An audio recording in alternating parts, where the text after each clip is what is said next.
Rumah kecil di hutan. Bram, seorang pemburu berusia 40 tahun, memilih meninggalkan hiruk-pikuk kota untuk tinggal di rumah kayu kecil di tengah hutan. Kehidupan di sana sederhana namun memuaskan. Hutan memberinya hasil buruan, kayu bakar, dan ketenangan. Ia selalu berpikir bahwa ia hanya membutuhkan dirinya sendiri untuk menjalani hidup ini. Namun, pikirannya berubah ketika suatu malam, ia melihat sesuatu yang tak biasa.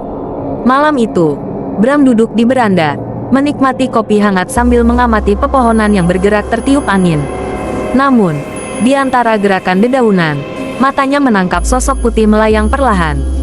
Ia mengerutkan dahi, mengira itu mungkin kabut atau pantulan cahaya bulan.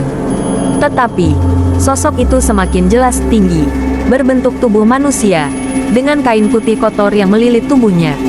Bram merasa dadanya sesak, namun ia mengabaikannya dan masuk ke dalam rumah, berpikir itu hanyalah ilusi karena lelah. Namun, malam-malam berikutnya, kejadian aneh terus terjadi. Suara kain terseret terdengar samar dari luar jendela. Kadang-kadang, ia mencium bau anyir yang tajam, seperti daging busuk. Suatu malam, ia melihat bekas jejak kaki basah di depan pintu, meski tidak ada hujan. Bram mulai merasa bahwa ia tidak sendirian di hutan itu. Puncaknya terjadi ketika Bram terbangun di tengah malam karena suara ketukan di jendela. Ketika ia menoleh, ia melihat pocong berdiri di luar. Wajah pucat dan mata kosongnya menatap langsung ke arahnya. Bram meraih senapannya, membuka pintu, tetapi sosok itu menghilang begitu saja. Merasa dirinya berada di ambang kegilaan, Bram pergi ke desa terdekat untuk mencari jawaban. Ia bertemu Pak Umar, seorang tetua desa yang dikenal bijak dan paham tentang hal-hal gaib. Setelah mendengar cerita Bram, Pak Umar terlihat gelisah. Hutan itu punya sejarah kelam, ujar Pak Umar. Puluhan tahun lalu, saat perang, banyak orang dibantai di sana. Mayat-mayat mereka dikubur dalam satu lubang tanpa doa. Arwah mereka tidak pernah tenang, dan mereka gentayangan mencari kedamaian.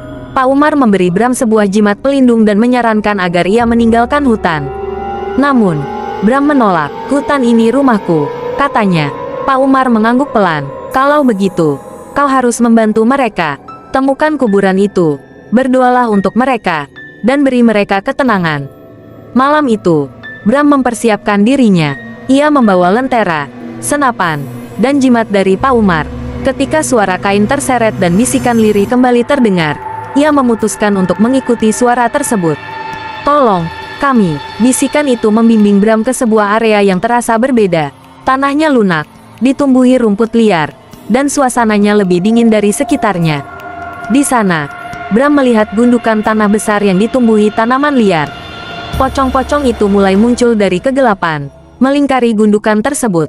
Wajah mereka yang rusak menatap Bram, tidak dengan ancaman, tetapi dengan permohonan. Bram jatuh berlutut. Ia mengingat doa-doa yang diajarkan ibunya ketika ia masih kecil. Dengan suara gemetar, ia mulai berdoa, memohon kepada Tuhan agar memberikan kedamaian bagi roh-roh yang tersiksa. Saat doa selesai, pocong-pocong itu perlahan memudar, seperti kabut yang diterbangkan angin. Suasana di sekitar menjadi lebih tenang, dan udara yang tadinya berat kini terasa ringan. Keesokan harinya, Bram merasa hutan itu berbeda. Bau anyir yang biasanya ia cium telah menghilang, dan suara-suara aneh tidak lagi terdengar. Namun, Bram tahu bahwa ini bukan akhir dari tanggung jawabnya. Ia membersihkan area makam itu, menyingkirkan rerumputan liar, dan menandainya dengan batu-batu besar agar tidak dilupakan. Setiap minggu, ia menyempatkan diri untuk berdoa di sana, menjaga tempat itu tetap suci. Ia juga mulai lebih peduli pada penduduk desa, mendengar cerita mereka, dan membantu mereka jika diperlukan. Kehidupannya yang dulu hanya untuk dirinya sendiri kini berubah. Ia merasa menjadi bagian dari sesuatu yang lebih besar. Dari semua yang ia alami, Bram belajar bahwa rumah tidak hanya tentang tempat, tetapi juga tentang tanggung jawab kepada lingkungan dan makhluk lain, termasuk yang tidak terlihat. Ia menyadari bahwa hidup tidak bisa hanya dihabiskan untuk diri sendiri. Kadang, kita dipanggil untuk membantu orang lain, bahkan mereka yang sudah tiada. Pesan moral dari cerita ini adalah, kita adalah bagian dari dunia yang saling terhubung, dan tanggung jawab kita adalah menjaga keseimbangan, baik terhadap sesama manusia maupun alam.